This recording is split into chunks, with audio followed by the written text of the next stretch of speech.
When I introduced this Let's Play a couple of months ago, I said that I thought this was a good game, and I thought that it was a shame that it wasn't very well received when it first came out. And honestly, now that I played it through again almost 100%, I might even go as far to say as this is my favorite Golden Sun game. There were a couple of things I didn't really like about it, but most of those things are complaints that I also had about the previous Golden Sun games, particularly how long-winded everybody was. I did somewhat recently go and look up criticisms of this game, and a big one that kept coming up over and over again was basically that. And y'all, I played The Lost Age and Dark Dawn back-to-back, and I can promise you that they were just as verbose in The Lost Age as they were in this one.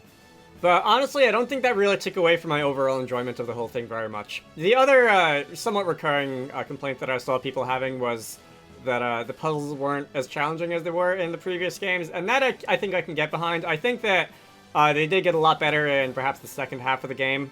I think a lot of the puzzles in the first half or so were definitely pretty simplistic. There certainly were no, like, Ares Rock, Magma Rock, Aqua Rock, anything like that. And there were some places in the game, which is, I forget the name of that section that was sort of the halfway point after the Passage Mountains, where things did start to feel a little bit repetitive, but, like, as soon as you got out onto the open sea after the Morgul region, my biggest complaint about the puzzles is that the dungeons didn't go on for longer, which, honestly, I think is a pretty good place to be. There is also the nagging, lingering irritation that I've been having for a while, which is that it's kind of a pain to manage your genie classes, because you can't just assign one character to be a warrior or a seer or like a Valkyrie or something like that.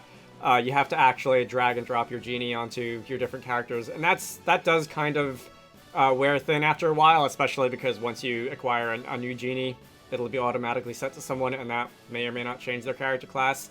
And I wish there was a way to automatically assign classes or to auto-sort your genie in some way, shape, or form.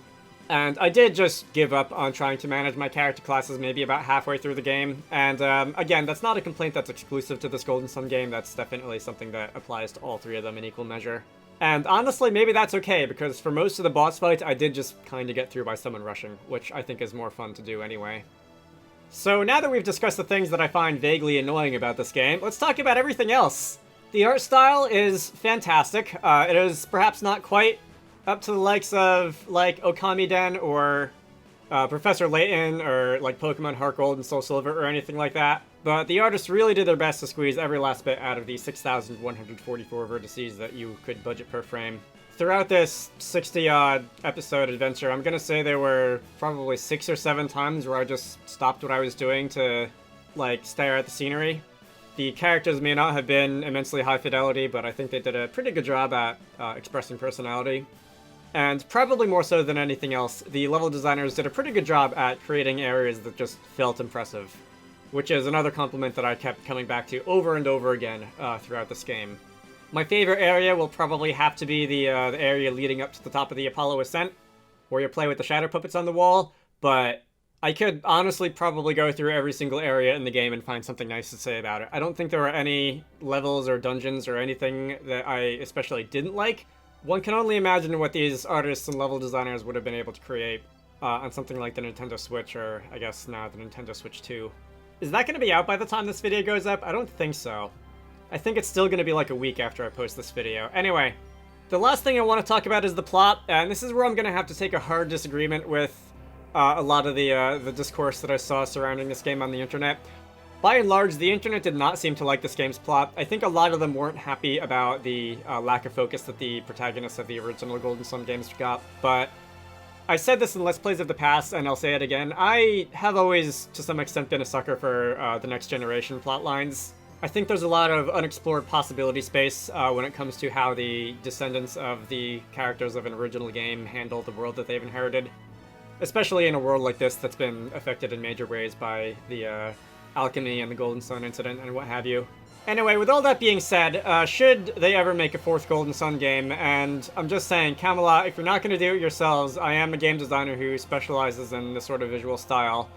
Feel free to shoot me an email.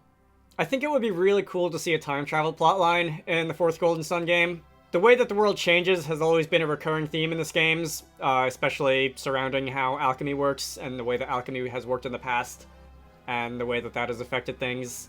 And I think maybe not time travel, but like a Legend of Zelda Oracle of Ages or a Radiant Historia style like, past and future mechanic would work pretty well narratively in a fourth Golden Sun game, and I also think that that would play in pretty nicely to the synergy powers that you can use, changing, for example, changing the state of a puzzle in the past, affecting how you, affecting things in the world of the future. Anyway, I don't know how likely this all is to happen. I am one of like 3 people on Earth who continue to hold out hope that Camelot will announce something that isn't a Mario sports title every time there's a Nintendo Direct. But who knows, I keep joking that if Wizarducks does well enough, I'll buy the rights to the Golden Sun franchise and do it myself. Maybe eventually someone will give it the backyard sports treatment and just resurrect it after, what's it been, 15 years? Or maybe nothing will ever happen to Golden Sun again, and we'll just be left to wonder what could have been.